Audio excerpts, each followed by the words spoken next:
Kama kawa tunakuja tena bwana.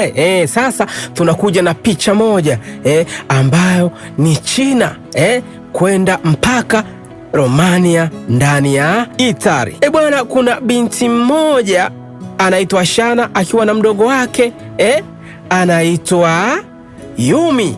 Unaona bwana, sasa hawa mabinti walikuwa kwenye mazoezi wakiwa wanafundishwa na baba yao kuhusu masuala ya karate, tai chi, taekwondo, unaona, na kila kitu. Unaona, sasa hawa mabinti wakati wanafanya mazoezi na baba yao, akaja mgeni mmoja alikuwa na baisikeli, akapiga kengele nje, ngare. Huyu akachungulia akaona ni mgeni, kabidi wamtoe mtoto mmoja wamfiche, maana kipindi kile China sheria zake ilikuwa ni kuwa na mtoto mmoja. Ukiwa na mtoto wa pili unashtakiwa na serikali, pia unapewa adhabu au na kufungwa. Kwa hiyo mtoto mmoja ilikuwa inabidi wamfiche, abaki mtoto mmoja. Kweli jamaa akaja pale akaleta barua zake, unaona, na mtoto mmoja akawa amefichwa mwingine, lakini dada mtu kila akiangalia apendezewi na hili jambo, unaona. Sasa huyo mama mtu akawa anamtuliza dada mtu, wewe tulia bwana, usiwe na wasiwasi.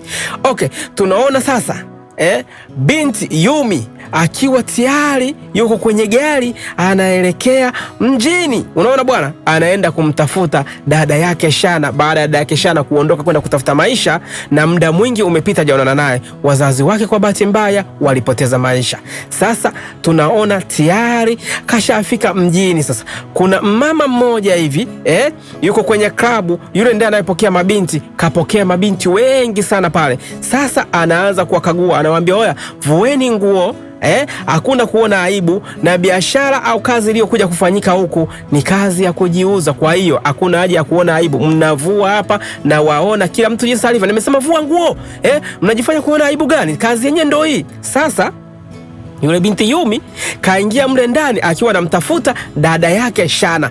Bwana, alipofika mle ni kuanza kuwatembezea kichapo. Yeye anamuulizia dada yake Shana yuko wapi. Bwana, aliwatembezea kichapo mle ndani ile mbaya kama kawaida. Akafika kwa yule mzee sasa akamtaiti bwana. Anachokifanya mle Yumi ni baraa tupu, naambiwa cheki anavyopiga watu, cheki sasa akakutana na mabaunsa ya madevu nini yana mili kama yote miraba 6, unaona, akawapa akawatepetesha kinoma noma. Yale binti alikuwa anajiamini kwa sababu alifundishwa karate na yule baba yake. Kwa hiyo binti yuko fresh, watoto wote wale walikuwa wako vizuri, unaona. Sasa amefika ndani mle kwenye dangulo, anaita Shana, kila akifungua vyumba nakuta watu kwenye stare zao, wale mabinti ambao wanauza wanafanya stare zao. Sasa akatokea bibi akamuuliza, kwani wewe unamtafuta nani? Akasema namtafuta Shana. Akasema wewe, Shana aliuawa muda mrefu.